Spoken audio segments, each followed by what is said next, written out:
So glad you could join us. I'm Marlin Bohling with a look at our ag commodity trade on Tuesday, and we had an interesting bounce in the markets here today.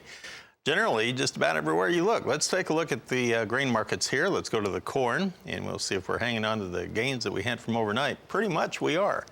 March 3.5 higher at 382.25. The May also 3.5 higher. December is now trading 3 higher. We're at 392.5. And in the soybean trade, let's go to the March contract. We are trading 4 higher at 881, and May is now 4 higher at 894.75. I will caution that when we opened up this morning, it was at least 7 cents higher, if not more, and it is kind of sliding back a little bit off of its early highs.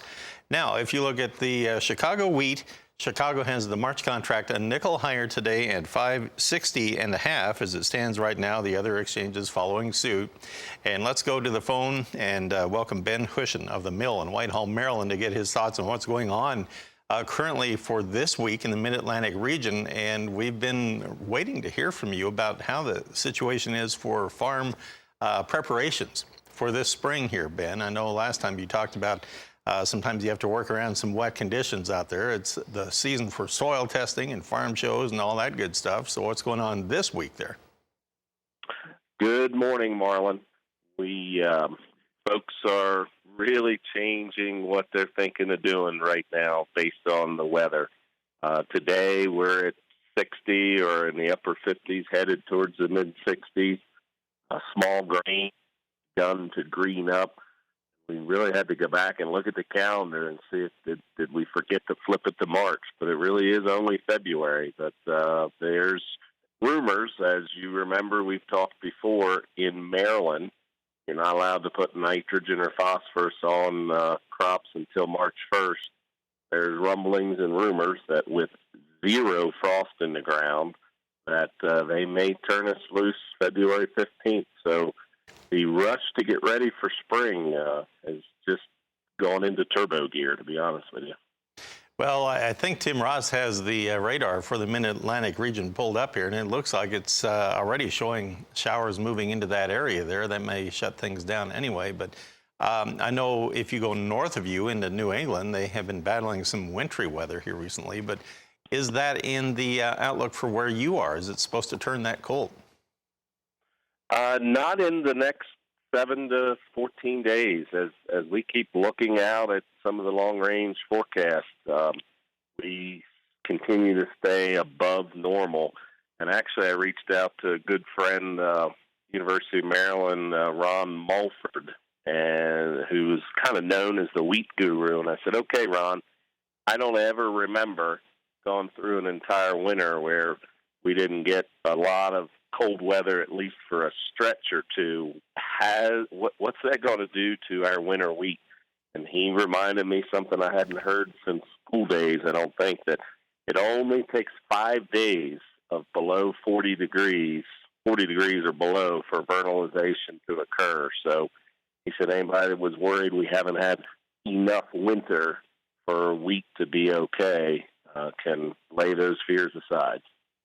So that's a good point to bring up, and that is a key for those that don't realize winter wheat does need to have at least a bit of a dormancy period for it to grow and produce seeds the next year. Thank you, Ben, for pointing that out, and we hope you go through that storm system moving through that area in fine shape.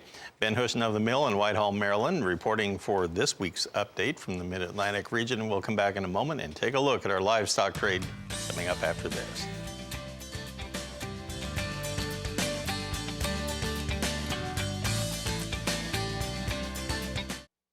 Well, let's take a look at our livestock trade today. We started out on the firmer's side. Can we continue? Are they holding serve as it would be? Let's take a look. February live cattle 45 cents higher at 122.13. So it is, at least on this case. We have the April contract 45 higher now at 121.17 and June 40 higher. On the feeder cattle market this morning, let's switch over there. Currently, everything roughly about the same to the upside is what the live cattle market is doing. The nearby March contract now quoted at 137.15. That's up $0.50. And the April contract 30 cents higher. We're at 138.65. The May contract up 27 now at 141.07. So interesting where, as I mentioned earlier, it's kind of like that bookend effect where you have the nearby and the far out deferreds actually showing the most strength. The intermediate months are kind of lagging a little bit behind the lead.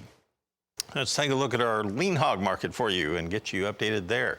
Here, we have now turned mixed, and we have the February contract quoted at 57.05. That would be 75 higher. On the other hand, you have the April contract where more of the volume is, down 25 cents now at 62.48 per hundredweight. That's within a dime of its low of the day. The May contract up 8 cents at 71.33. So this lean hog market kind of coming off of its early highs this morning.